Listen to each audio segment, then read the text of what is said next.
Hey, and welcome back to another video. So I don't have much for you guys this week, but I figured I would go on and do this just to have something, and I've been thinking about doing it anyway. Just ignore the van. I used it to bring up all this rock dust from a job we were at today, from a well. So anyway, but I haven't added too much recently, but I did get some torches, and I just added them onto the pole there, and then I just have one sitting over there. But I did change up. I can't remember what my last update was, but this has all been boxed in. That's my coal from my forge, which I'm working on, just some firewood and everything. Then here, all my rainwater runs into here, and then I have this valve you can open, and it will run down to here, and I can open that. Or if I need to just drain it, it runs out this other pipe. So, but yeah, I can also just open this up, and I can hook a hose onto that or whatever. But yeah, it helped elevating it. And I do need to reinforce this that it's sitting on, but I can get to that later. But I do need to do it before too long, before it breaks something. So right here, I dug this out mostly. I still need to work on it some, but I'm gonna put my forge here. I'm just gonna build, I have some old sheet metal. I'm just gonna build like a lean-to, 4-corner posts, and then I'm gonna do it all with old, or with just some saplings I cut down probably. And then the roof is gonna lean this way though, and I know it's not how you're supposed to do it probably, but it'll meet the porch roof here of the cabin, and then I'll put a gutter just for extra rainwater collection. And then I need to get a bigger tank for rainwater soon, but right now I think that's maybe a 25-gallon tank, something like that, or 20 gallons. It's enough, just really for fires and stuff like that. I haven't been drinking out of it. I don't trust that. But I have this rock dust, and once I get this, then this will all be kind of one spot, and I can box it in a little bit more just for keeping the weather out. It'll be a good place to store more firewood and everything. Also, I added just a lock, and I got this padlock. So and I have a key obviously, and it just keeps stuff out of here. Not much has changed. I do have that table now. I can't remember if that was in my last update, but really I just have some old tools that someone gave me, hand tools and everything, and I just leave them up here. Here is some of my, which not all of this is mine, but I have some tongs and everything for when I get the forge set up. And I was given that vise also, so I'm excited to mount that. It's not a big one, but it'll help.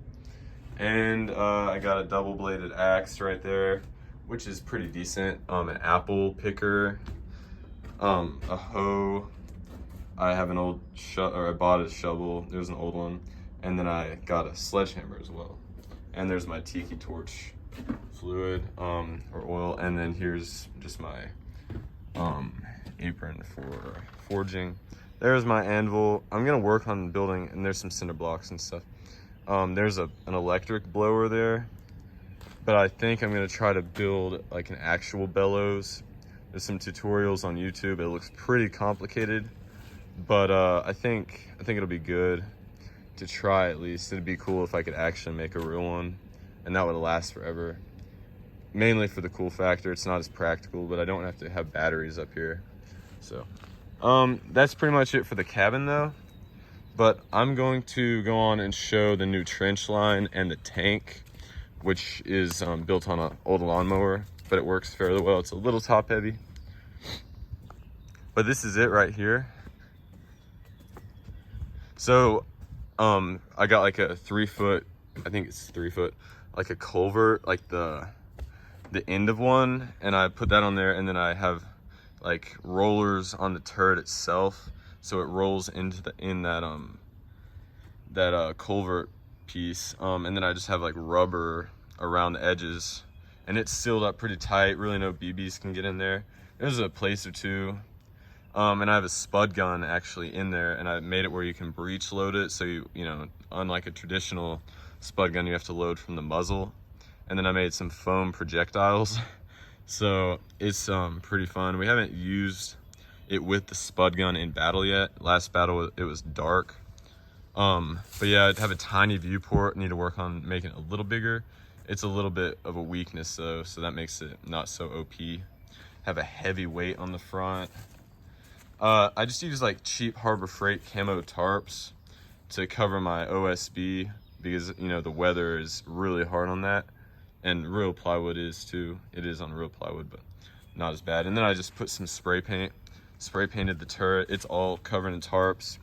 Got this rubber around the edges as well. It was like an old small conveyor belt. Just my gas jug. I usually take this off during battle. Then in here I have a first aid kit and fire extinguisher. And it's not as cool looking from the inside, but there's the spud gun. I have an electric igniter. And here's the 50 cal ammo box. I've got all this stuff for it, this hairspray and the projectiles and ramrod. And these buckets have like rock dust. They're only like half full, but just for extra weight. I'm gonna work on getting some better weights that, you know, actually will fit in there better. But yeah, so that's the tank. Hopefully I can get some footage of that eventually. And I'll try to get back to more of the outdoorsy videos next week, but we're gonna work with this week. So here's the new trench line. Obviously it is absolutely full of water on this end. During the battle last Friday, it was just a little bit of water, just enough to get your feet wet, which was annoying.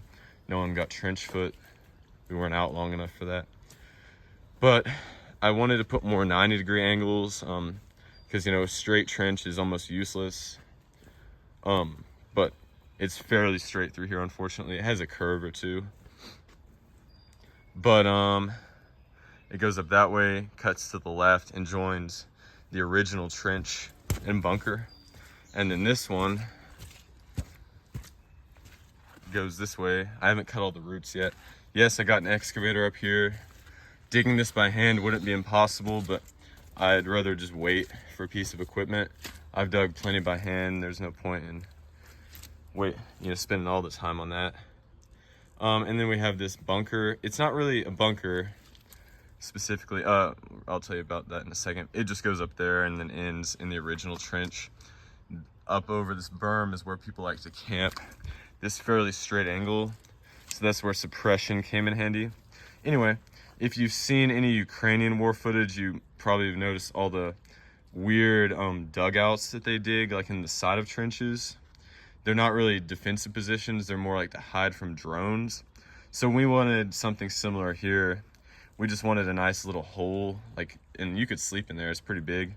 We wanted a nice spot for people to go in and hide. That way, you know, we can have a chance to use grenades and stuff to clear it. So anyway, that's what that's for. It's not defendable at all. Unless someone has grenades, and it's just kind of a stalemate. But yeah, nothing really else has changed here. Just figured I'd do this for this week. Comment down below what you think, and then if you have a video suggestion, because I'm trying not to steal ideas from other people, but there's only so many ideas to go around. And if I did, you know, do something someone else has done, that's fine. But I don't want to just copy anyone either. Anyway, I'm just kind of rambling on, but I'll just post this as it is, I guess. Anyway, thanks for watching. Please comment, like, and subscribe. I'll see you in the next one, and let me know what video I should make next.